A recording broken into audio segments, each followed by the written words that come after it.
Hoy, en la útil respuesta, responderemos a la pregunta: ¿es posible congregarse por Internet? Además, haremos una advertencia sobre los riesgos de seguir a los pseudopastores digitales. ¿Quién es este pseudopastor de Internet? Generalmente es una figura carismática, elocuente y orientado al manejo de las plataformas digitales. Sus mensajes son breves, diseñados para captar la atención fugaz de la cultura moderna. A menudo, su contenido se centra en la autoayuda, la psicología popular, la motivación personal o promesas de prosperidad, todo ello barnizado con una fina capa de lenguaje bíblico. Sin embargo, cuando examinamos su ministerio bajo el microscopio de la Escritura, emergen patrones alarmantemente peligrosos. Por un lado, la ausencia de formación y calificación bíblica. El apóstol Pablo le instruyó a Timoteo que un obispo, un pastor, un anciano, debe ser apto para enseñar. Primera de Timoteo 3:2. Esto implica mucho más que la habilidad de hablar con confianza frente a una cámara. Requiere un conocimiento profundo y sistemático de las Escrituras, un entendimiento de la teología histórica y la habilidad de manejar con precisión la palabra de verdad. Segunda de Timoteo 2:15. Los pseudopastores, por el contrario, a menudo demuestran una alarmante ignorancia de los principios hermenéuticos básicos. Toman versículos fuera de su contexto inmediato y teológico, convirtiendo la palabra de Dios en una colección de frases inspiradoras para sus propios fines, en lugar de proclamar el consejo completo de Dios. Por otro lado, la falta de rendición de cuentas. Este es quizá el rasgo más definitorio y peligroso. Un pastor bíblico no es un llanero solitario. Según el Nuevo Testamento, es un anciano entre un cuerpo de ancianos, sujeto a la autoridad de Dios, de sus pares y, en última instancia, a la congregación local a la que sirve. Tito 1, 5 al 9, nos da una lista rigurosa de calificaciones morales y espirituales que deben ser evaluadas y afirmadas por una iglesia local. ¿Quién evalúa al influencer cristiano? ¿A quién rinde cuentas? La respuesta es: a nadie, más que a su contador de seguidores y a las métricas de su plataforma. Esta autonomía es un caldo de cultivo para el orgullo, el abuso y la herejía. El Señor estableció una estructura de gobierno en su iglesia para la protección del rebaño. El ministerio del pastor digital usualmente opera fuera de ella. También presentan un evangelio diluido y centrado en el hombre. Escuche con atención sus mensajes.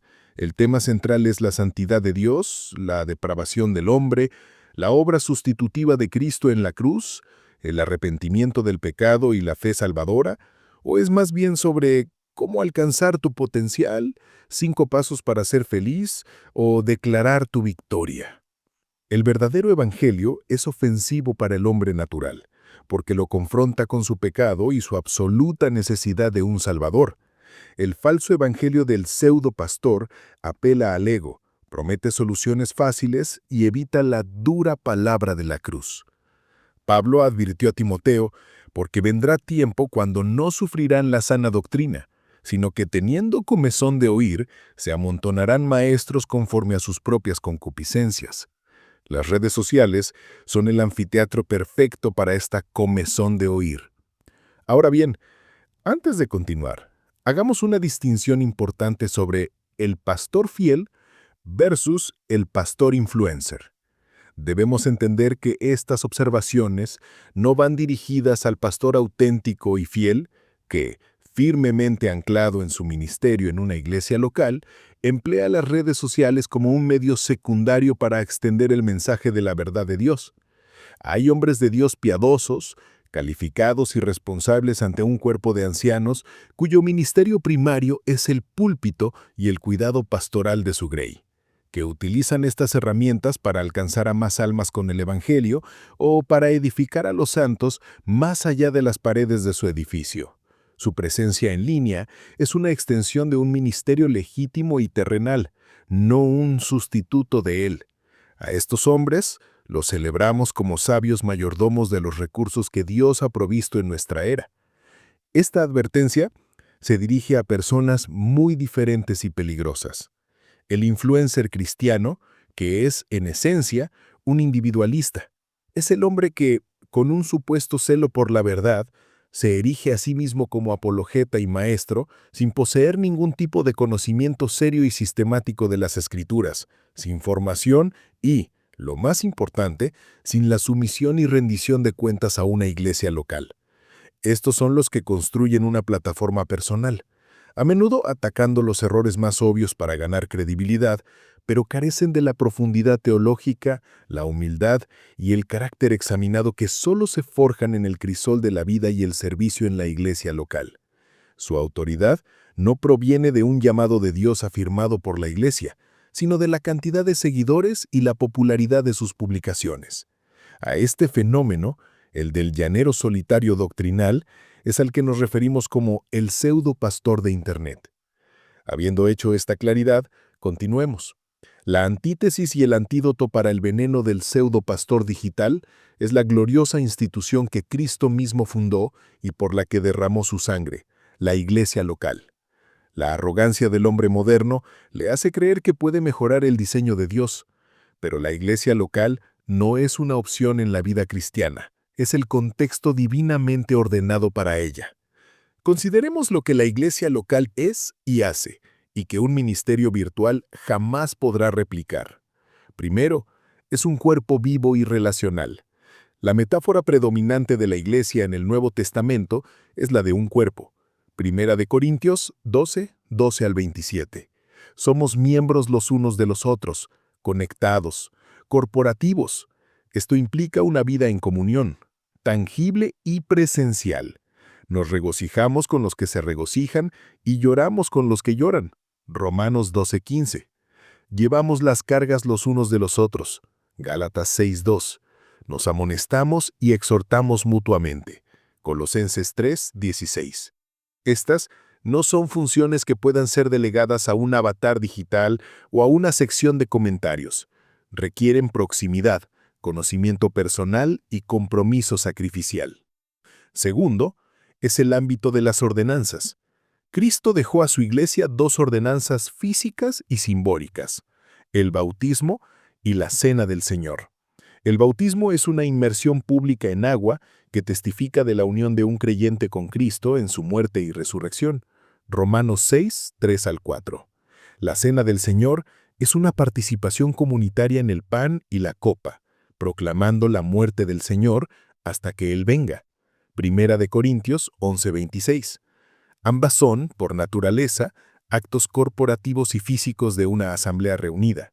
La idea de un bautismo virtual o una comunión en línea es una contradicción en términos y una trivialización de los mandatos sagrados de nuestro Señor. Tercero, es el contexto para el liderazgo y la disciplina.